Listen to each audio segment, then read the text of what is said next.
యేసు ప్రభువును చూడాలనుకుంటున్నారా? అద్భుతమైన మార్పు మీలో చూస్తారు. ఒక సందర్భంలో గ్రీసు దేశస్థులు ఫిలిప్పు అనే యేసు ప్రభు శిష్యుని వద్దకు వచ్చి, అయ్యా, మేము యేసును చూడగోరుచున్నాము అని అన్నారు. ఆనాడు యేసు ప్రభు వారు చేసిన ఆశ్చర్య అద్భుత కార్యాలను గురించి వారు విన్నారు. అప్పట్లో యేసు ప్రభు భూమి మీద భౌతికంగా ఉన్నారు.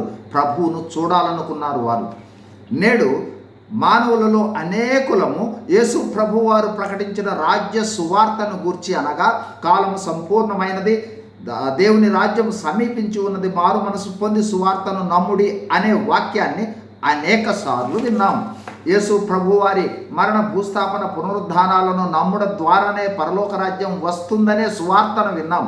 అయితే ఆయనను చూడాలనుకున్నామా? నాడు ప్రభువు మానవునిగా భూమి మీద ఉన్నారు. నేడు ఆత్మస్వరూపిగా మన మధ్య సంచారం చేస్తూ అందరికీ అతి సమీపంగా ఉన్నారు. మరి మనం చూడాలనుకున్నామా? చూస్తే ఏం జరుగుతుంది? ఒకటి, సిలువ మీద ఉన్న దొంగ సిలువపై వ్రేలాడు యేసు ప్రభువును చూడగానే తన పాపములను బట్టి పశ్చాత్తాపం పొంది, నీ రాజ్యంలోనికి వచ్చినప్పుడు నన్ను జ్ఞాపకం చేసుకోమని వేడుకొన్నాడు. వెంటనే పరలోక రాజ్య ప్రవేశం పొందాడు. 2, యేసు ప్రభు శిష్యుడైన పేతురు యేసు ప్రభువును బంధించి తీసుకుని వెళ్ళే సమయంలో ఈయన యేసు ప్రభు శిష్యుడే అని అతనిని గుర్తుపట్టిన వారితో, ఆయనను నేను ఎరుగనని ముమ్మారు బొంకిన తర్వాత యేసు ప్రభు వారిని చూస్తాడు. ఆయనను చూచిన వెంటనే పశ్చాత్తాపంతో సంతాపపడి ఏడుస్తాడు.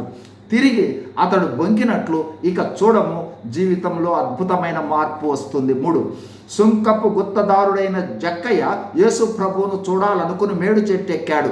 ప్రభువే మేడు చెట్టు దగ్గరకు వచ్చి, జక్కయ్య దిగుము అన్నాడు. అతడు దిగి ప్రభువును చూడగానే అతడు అన్యాయంగా వసూలు చేసిన పన్నులు అతనికి కనిపించాయి. పశ్చాత్తాపడ్డాడు. సగము ఆస్తి పేదలకు ఇస్తానన్నాడు. అన్యాయంగా వసూలు చేసిన వారికి అంతకన్నా 4 రెట్లు ఇస్తానన్నాడు. ఆ ఇంటికే రక్షణ వచ్చింది. ప్రభువును చూస్తే ఆయన ముఖ కాంతిలో మన రహస్య పాపములు మనకు వెల్లడవుతాయి. పశ్చాత్తాపడతాము. శిలువపై దొంగను పోలి దేవుని రాజ్యాన్ని పొందుకుంటాము. సుంకపు గుత్తదారుడైన జక్కయ్య వలె దేవుని రక్షణను పొందుకుంటాము. పేతురు వలె దైవికమైన పవిత్రమైన జీవితంలోనికి వస్తాం. యేసు ప్రభు వారిని విశ్వసించండి. ఆయన ఆశీర్వాదాలకు పాత్రలు కండి. God bless you. Thank you.